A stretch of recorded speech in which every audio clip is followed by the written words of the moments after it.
कहानी की शुरुआत में हम देखते हैं कि नासा के एक स्पेस कैप्सूल की क्रैश लैंडिंग हुई। उसके अंदर एस्ट्रोनॉट सैम मौजूद थी। रेस्क्यू टीम ने उसे तुरंत बाहर निकाल कर एक बोट पर बैठाया और हॉस्पिटल ले गए। थोड़ी देर बाद जब सैम होश में आई तो उसे बहुत चक्कर आ रहे थे। उसने आसपास देखा तो एक पेन हवा में तैरता हुआ दिखाई दिया। जब उसने उसे छूने की कोशिश की तो कुछ लोग अचानक कमरे में आ गए और जब उसने दोबारा पेन को देखा तो वो ट्रे पर पड़ा था। फिर अचानक ही उसे उल्टी आने लगी। डॉक्टर ने समझाया कि तुम्हारी जैसी हालत है उसमें वहम हो जाता है, बहुत नॉर्मल है। उन्होंने सैम से कुछ सवाल किए ताकि उसकी मानसिक हालत को समझा जा सके। जब सैम ने पेन के बारे में बताया तो डॉक्टर्स कहने लगे कि इतने समय से तुम बिना ग्रेविटी के जी रही थी, चीजों को तैरता देखने की तुम्हें आदत हो गई है, इतनी चिंता मत करो। उसका हाथ थोड़ा सूजा हुआ था पर टूटा नहीं था, शायद लैंडिंग के समय चोट लग गई होगी। उन्होंने सैम से पूछा कि हुआ क्या था। सैम ने बताया कि मिशन कंट्रोल ने मुझे एक स्पेसिफिक लोकेशन बताई थी और सब कुछ सही चल रहा था, पर फिर शायद मेरा स्पेस कैप्सूल किसी चीज से टकरा गया और फिर तेजी से नीचे गिरते वक्त मैं बेहोश हो गई। डॉक्टर्स ने कहा कि किसी चीज ने कैप्सूल को छेद दिया था। तुम्हारा हेलमेट भी टूटा हुआ था, शायद अंतरिक्ष में तैर रहा मीटियोर का कोई टुकड़ा होगा। उन्होंने उसके सूट के पार्टिकल्स को जांच करने के लिए भेजा था। बाद में सैम से उसका पति मार्क और बेटी इजी मिलने आए, लेकिन क्वारंटाइन की वजह से वो सिर्फ शीशे के पीछे से ही बात कर पाई। उसके पिता विलियम भी वहां आए। उसे बताया गया कि सरकार भी नासा के साथ साथ इन्वेस्टिगेशन करेगी, क्योंकि जैसे ही तुम्हारा स्पेस कैप्सूल धरती में एंटर हुआ कुछ बहुत ही अजीब सी फ्रीक्वेंसी मिली थी। सरकार ने सैम के लिए एक खास घर का इंतजाम किया जहां वो न्यूज रिपोर्टर्स से दूर रहकर आराम से ठीक हो सके। डॉक्टर मिशेल सैम को वहां ले गई और घर दिखाया। उसने बताया कि सरकार ने 1950 में इस जगह को वेपन टेस्टिंग के लिए खरीदा था और अब इसका इस्तेमाल कुछ जरूरी लोगों को ठहराने के लिए किया जाता है। बाहर एक टेलीस्कोप भी लगाया गया था ताकि सैम अंतरिक्ष को मिस न करे। जब सैम ने टेलीस्कोप का इस्तेमाल करना चाहा तो एक तेज आवाज हुई और उसके सर में दर्द होने लगा। साथ ही उसे कुछ अजीब तस्वीरें दिखने लगी। मिशेल ने उसे संभाला और कहा कि ये सब कुछ आम है। उसने सैम से कहा कि अगर नाक से थोड़ा बहुत खून आए, अजीबोगरीब चीजें तैरती हुई दिखें तो ज्यादा ध्यान मत देना। तुम्हें ठीक होने में थोड़ा समय लगेगा, थोड़ा आराम करो। 2 महीने बाद तुम्हारा टेस्ट होगा, उसके बाद ही अगला मिशन मिलेगा। हर रोज डॉक्टर्स उसे सुबह सुबह चेक करने आते थे। एक दिन सैम को बहुत तेज सर दर्द हुआ, लेकिन बुखार नहीं था। उसने अपने हाथ की बैंडेज हटाकर देखी तो बहुत बुरा सा निशान पड़ गया था। फिर जब वो थोड़ा सामान रख रही थी तो अचानक नाक से खून निकलने लगा। तभी उसकी दोस्त वैल का वीडियो कॉल आया। बात करते करते सैम एकदम चुप हो गई और बाहर की तरफ देखने लगी। वैल चिल्लाने लगी, सैम सैम इधर देखो ना, कहाँ देख रही हो? तभी सैम का ध्यान अचानक से हटा और उसने कहा कि मुझे लग रहा है बाहर कोई है। जब उसने कैमरा बदला तो एक परछाई वहां से गई। वैल ने उसे कहा कि अपने सिम्टम थोड़े कम बताइयो ताकि काम पे जल्दी वापस भेज दें तुझे। कॉल के बाद घर की लाइट्स टिमटिमाने लगी और एक कमरे से तेज आवाज आई। सैम वहां गई तो देखा कि जमीन पर पानी और मिट्टी थी और दरवाजा खुला हुआ था। वो बाहर गई और टेलीस्कोप से जंगल को देखा। कुछ हरकत हुई पर फिर गायब हो गई। उसने एक पत्थर उठाकर उस जगह फेंका जहां हरकत हुई थी, लेकिन असल में कुछ उसके घर की छत पर था। तब उसके दिमाग में फिर वही अजीब सी आवाजें आई और उसने लोगों और क्रैश होने वाली साइट की यादें देखी। अगली सुबह जब सैम उठी तो उसने देखा कि उसके हाथ पर बैंडेज नहीं थी और निशान और ज्यादा बढ़ गया था। जब वो ब्रेकफास्ट बना रही थी तो उसने देखा कि एक अंडा हवा में तैर रहा है। जब उसने छुआ तो अंडा हिलने लगा, पर जब उसने छोड़ भी दिया तो भी अंडा हवा में ही था। पर जैसे ही डॉक्टर्स आए उसका ध्यान भटका, अचानक से अंडा गिरकर टूट गया, यानी वो हवा में तो था। डॉक्टर्स ने फिर से उस पर कई टेस्ट किए। एक्सरसाइज के दौरान उसके पैर में झटका लगा, लेकिन उसने कहा नहीं नहीं ठीक है, सब कुछ नहीं हुआ। टेस्ट के बाद सैम थक गई और उसने थोड़ी आइसिंग की। मिशेल ने कहा कि टेस्ट थोड़े मुश्किल हैं लेकिन नासा के लिए जरूरी हैं। उसने पूछा कि कोई सिम्टम तो नहीं है, पर सैम ने अपनी दोस्त के कहे मुताबिक झूठ बोल दिया कि सब कुछ सही है। डॉक्टर्स के जाने के बाद सैम ने मार्क को कॉल किया। उसने कहा कि जब मैं पूरी तरह ठीक हो जाऊंगी ना तो फिर फैमिली ट्रिप पे चलेंगे तीनों। इसके लिए मार्क ने मना कर दिया। उसने कहा कि इजी बिना बात कंफ्यूज हो जाएगी, उसे लगेगा कि हम साथ हैं, सब कुछ सही है। फिर जब डाइवोर्स लेंगे तो झटका लगेगा उसे। ये सुनकर सैम को बुरा लगा। उसने कहा कि अभी पक्का थोड़ी है कि डाइवोर्स लेंगे, अभी तो हम बस बात कर रहे थे ना। उनकी बातों से पता चलता है कि इजी अडॉप्टेड है और सैम और मार्क एक दूसरे से अलग हो रहे हैं क्योंकि सैम बस अपने काम में ही बिजी रहती है। मार्क और इजी के लिए उसके पास समय ही नहीं है। खैर तभी इजी ने वहां आकर अपनी ड्राइंग दिखाई जिसमें उसने स्पेस में कुछ लोग बनाए थे। बाद में सैम को जंगल में घूमते हुए फिर वही तेज आवाज सुनाई दी। उसे ऐसे नजारे दिखने लगे कि कुछ लोग उसे ढूंढते हुए आ रहे हैं। जब सब कुछ शांत हुआ तो उसे जमीन के नीचे एक तार मिली। वो उसके साथ साथ चलती गई तो एक पत्थर तक पहुंची। जब उसने पत्थर को उठाया तो समझ आया कि वो नकली है। उसके अंदर एक कैमरा लगा हुआ था। वो और तारों को फॉलो करने लगी तो बहुत सारे कैमरे थे। ये सब देखकर वो थोड़ा घबरा गई और वापस जाने लगी, लेकिन फिर अचानक उसका पैर अटक गया और वो नीचे गिर पड़ी। फिर सैम अपने बेड पर होश में आई। उसके सर में दर्द हो रहा था, बालों पर खून लगा हुआ था। तभी उसने देखा कि बाहर कोई है। जल्द ही एक आदमी उसके कमरे में आया। उसने कहा कि उन्होंने सैम को बाहर जख्मी हालत में पाया तो उठाकर अंदर ले आए। सैम ने उससे पूछा, तुम हो कौन? तभी पीछे से सैम के पिता विलियम वहां आए। उन्होंने सैम को बताया कि जब मैंने घर को खाली देखा तो सर्च टीम को भेज दिया था। साथ ही उसने सैम को डांटा कि तुम आराम नहीं कर सकती। सैम ने कैमरास के बारे में पूछा तो विलियम ने बताया कि नासा को घर की सारी डिटेल नहीं बताई मैंने। इस घर में जगह जगह पर खुफिया कैमरे हैं। फिर उसने सैम को एक छुपा हुआ कमरा दिखाया जिसका रास्ता फर्नीचर के पीछे से जाता था। नीचे एक बहुत बड़ा एरिया है जहां बहुत जरूरी लोगों को छुपाया जाता है। विलियम ने कंप्यूटर को ऑन किया तो सारे कैमरास की फुटेज स्क्रीन पर दिखने लगी।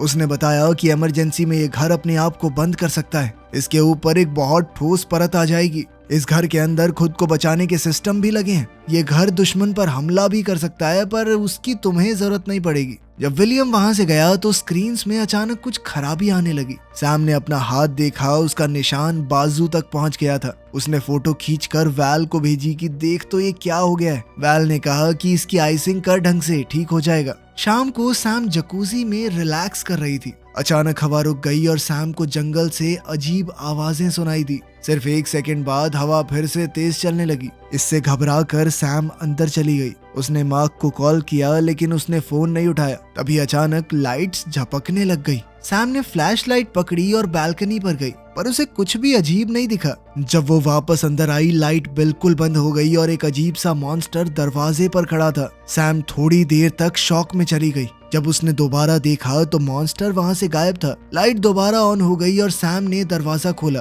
उसने हाथ में टॉर्च लेकर इधर उधर देखा, पर कुछ भी नहीं मिला। सैम वापस अंदर गई और अलार्म को एक्टिवेट करके दरवाजा लॉक कर दिया। बेडरूम की तरफ जाते वक्त घर की एआई ने अनाउंस किया कि कोई घर के अंदर घुस गया है और लॉकडाउन शुरू हो गया।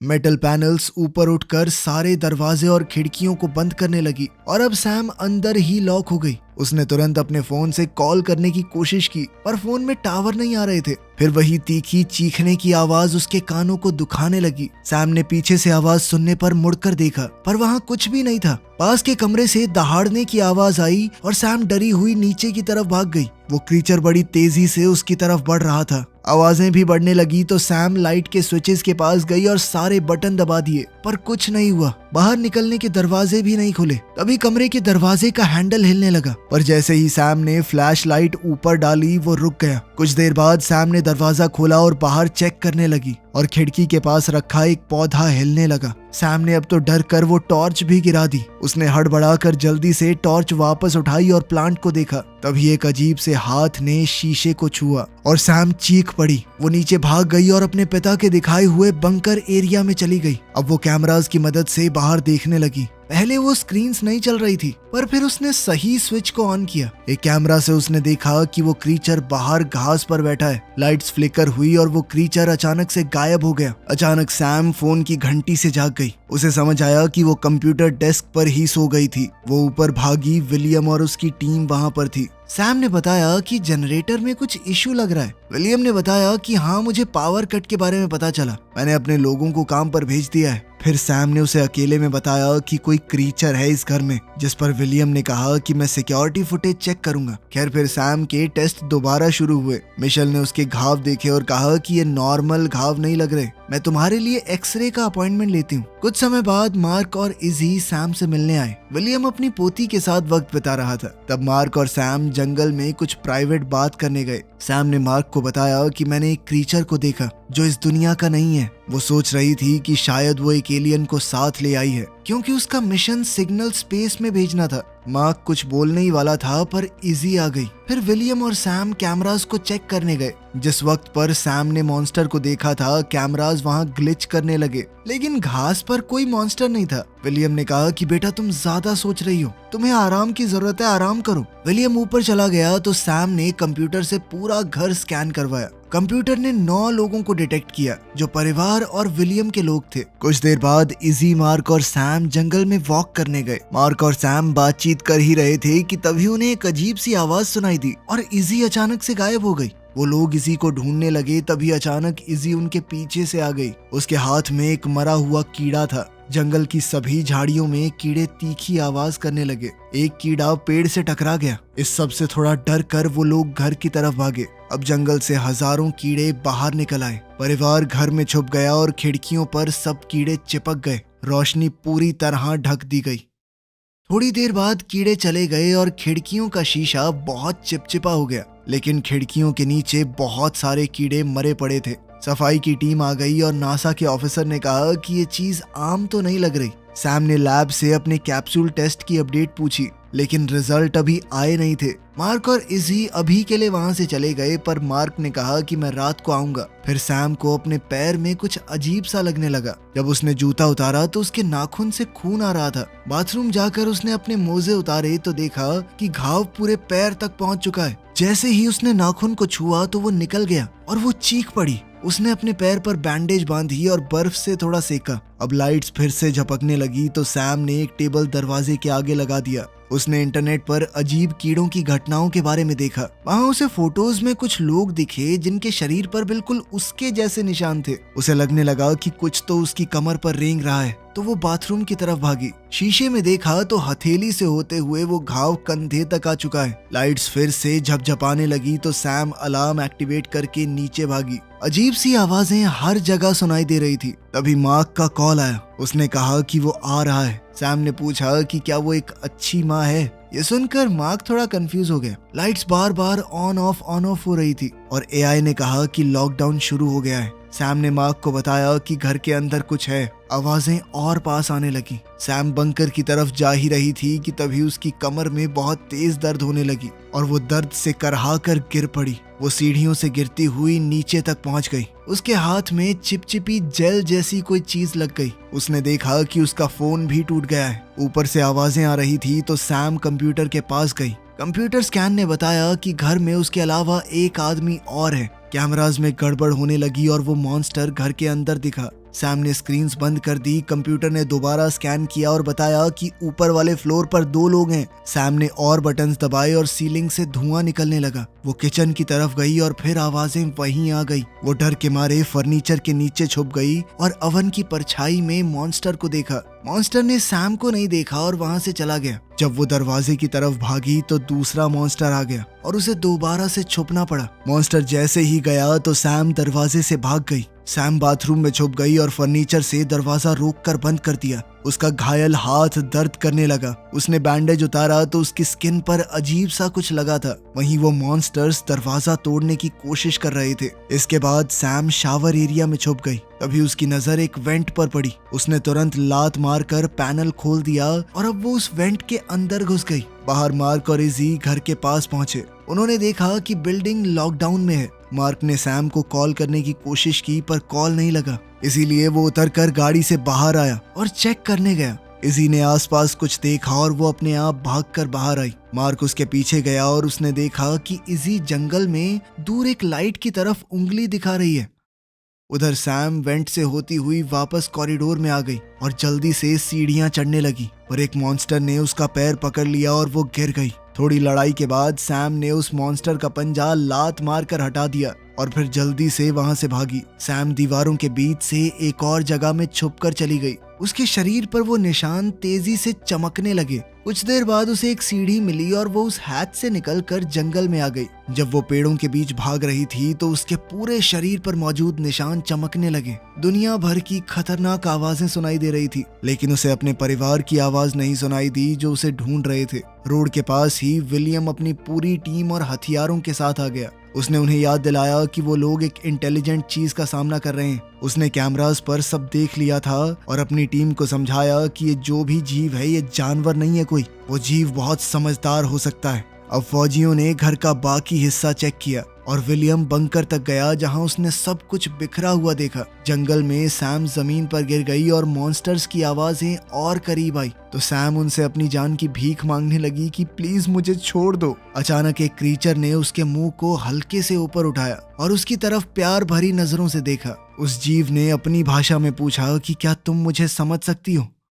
सैम ये सुनकर हैरान हो गई क्योंकि वो हर एक शब्द को समझ पा रही थी। उस जैसे ही और क्रीचर्स आ गए। पहला क्रीचर बोला कि उन्होंने सैम को बहुत याद किया। सैम ने पूछा कि तुम हो कौन? क्रीचर ने कहा कि हम तुम्हारा परिवार हैं। इससे सैम बहुत कंफ्यूज हो गई तो उस जीव ने अपना माथा सैम के माथे पर रखा और कहा कि याद करो। अब सैम को पहले वाले विजन्स क्लियर याद आए। पता चला कि सैम खुद एक एलियन है और उसका परिवार बहुत साल पहले धरती पर क्रैश हुआ था। विलियम की टीम ने उन्हें पकड़ने की कोशिश की थी तो एलियंस भाग गए। इसी भागदौड़ में सैम अपने परिवार से अलग हो गई तो उसने एक डिवाइस का इस्तेमाल करके अपने शरीर को बदल दिया, इंसानी रूप ले लिया। जब विलियम ने उसे ढूंढा तो वो बिल्कुल एक छोटी सी बच्ची जैसी लगी। जब विलियम को इस छोटी बच्ची का कोई माँ बाप नहीं मिला तो उसे गोद ले लिया। उसके एलियन परिवार ने कभी उसे ढूंढना बंद नहीं किया। उन्हें पता था कि ये नकली रूप कुछ साल बाद खत्म हो जाएगा और वही लोग उसके कैप्सूल को छेड़ने आए थे। वर्तमान समय में मार्क और इजी जंगल में सैम को एलियंस से घिरा हुआ देखते हैं। इजी अपनी माँ का चमकता हुआ शरीर देखकर थोड़ा डर गई। सैम ने इजी को भरोसा दिलाया कि कोई तुम्हें नुकसान नहीं पहुंचाएगा। तभी विलियम वहां आ गया। उसने बताया कि मैं तो हमेशा से जानता था कि तुम क्या हो। उसने जानबूझकर सैम को एक एस्ट्रोनॉट बनाया और फिर उसे उस खास मिशन पर भेजा ताकि उसे देखकर उसका पूरा परिवार वहां आ जाए। अब वो सभी एलियंस को एक साथ पकड़ना चाहता था तो उसने अपनी टीम को कॉल किया। विलियम ने सैम से कहा कि अपने साथियों को बोल दो सरेंडर करने के लिए, लेकिन सैम ने मना कर दिया। जब विलियम ने बंदूक निकाली तो मार्क ने उसे जमीन पर गिराकर 2-3 मुक्के मार दिए। तभी सैम का इंसानी शरीर खत्म हो गया और वो पूरी तरह अपने एलियन रूप में आ गई। फौजी करीब आ रहे थे तो मार्क ने सैम से कहा कि अपनी जान बचाओ, भाग जाओ यहाँ से। इजी ने अपना हाथ बढ़ाया तो सैम ने अपने पंजे से उसका हाथ छुआ। फिर सैम अपने एलियन परिवार के साथ जंगल में भाग गई। जब तक फौजी वहां पहुंचे वो एलियंस एक बहुत ही चमकदार स्पेसशिप में पृथ्वी को छोड़कर भाग चुके थे। वीडियो पसंद आई तो लाइक कर देना, चैनल को सब्सक्राइब कर लेना। मिलते हैं अगली वीडियो में।